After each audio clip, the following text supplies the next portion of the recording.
vagabonds, drifters, tramps, vagrants, hobos, wanderers, rolling stones, as in the old adage, a rolling stone gathers no moss.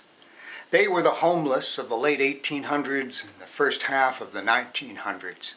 Their lives were dangerous, and the trouble came in many forms, but they shared a caring camaraderie that included their own language. Any information a hobo could get about the town, the area, or the type of people who lived there would help with his survival and the survival of his fellow travelers. Thus developed the Hobo Code. Used for well over 50 years, the Hobo Code was a series of markings that informed or warned other tramps.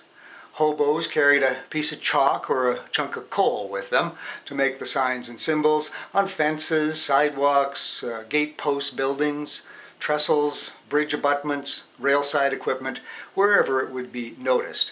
Let me give you a few examples of the Hobo Code. Some of the symbols were very, very simple, very straightforward.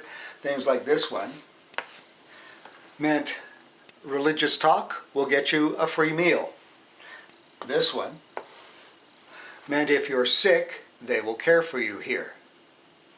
This one meant keep quiet. If you saw two lines like that, it meant sky's the limit here. But if you saw three lines, it meant this is not a safe place. And if you saw this,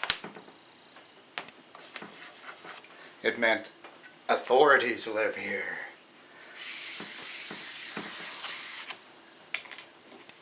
Other hobo codes in a simpler kind of vein like that. This one meant a beating awaits you.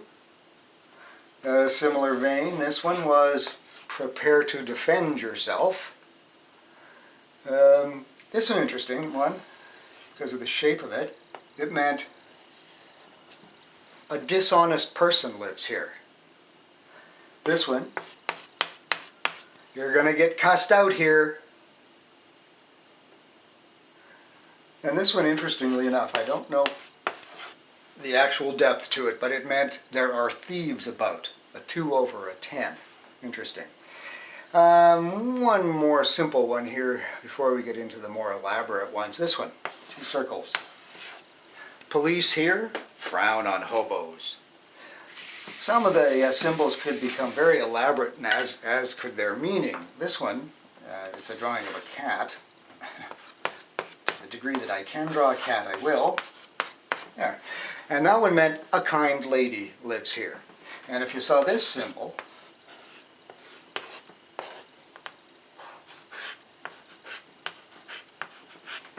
it meant a kind lady lives here, tell a pitiful story, and you're likely to get anything that you want. This one, a square with, meant a vicious dog lives here. This one meant 4 vicious dogs live here. And another elaborate one,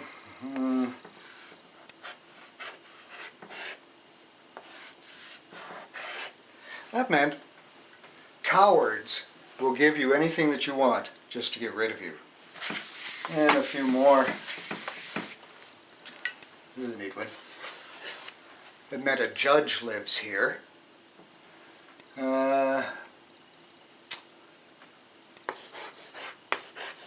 Barking dog lives here. This one, interesting. Meant you can sleep in the loft of the barn. This odd one here meant man with a gun lives here. And a couple more.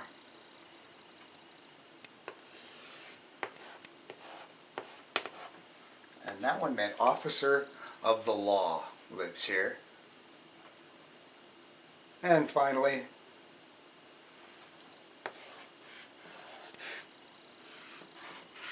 a simple one that simply meant if you work, they'll give you food here.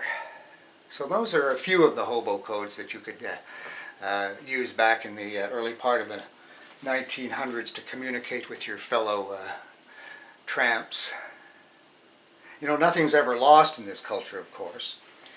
So the Hobo Code remains around. It's been on my blog for a while. It gets a lot of hits, interestingly enough. I put it along with the song King of the Road by Roger Miller. A few years ago, Hobo Codes became an extremely trendy item so that you could actually go out and buy nice tiles with Hobo Codes on them and a hole in them so you could hang them up. So it looks like someone may have made those 4 marks with a piece of chalk. And it means a good place to enter. So I have this Hobo Code hanging in my porch. And that's my report on the Hobo Code.